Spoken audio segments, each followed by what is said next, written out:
Predsednik države dr. Danilo Türk je takole segel v roko dekanu pravne fakultete Rajku Knezu.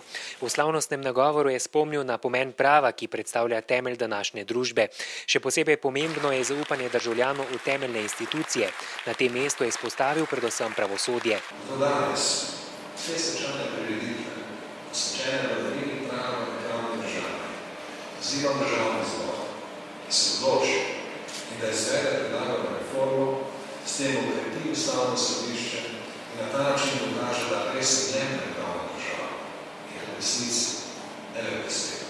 Kot je povedal Knez, je na fakulteti v preteklih 50 letih doštudiralo že skoraj 8000 pravnikov. Kljub temu, da poklic pravnika ni več deficitaren, je za študij še vedno veliko zanimanja. Predvsem pa so to študenti iz severovzhodnega dela Slovenije, čeravno so praktično iz cele Slovenije in pa vedno več tujcev se zanima za pravno fakulteto. Sicer Knez priznava, da je bolonjska prenova prinesla določene težave, predvsem v prehodnem obdobju. Tako so pogoje za napredovanje v starih programih precej znižali.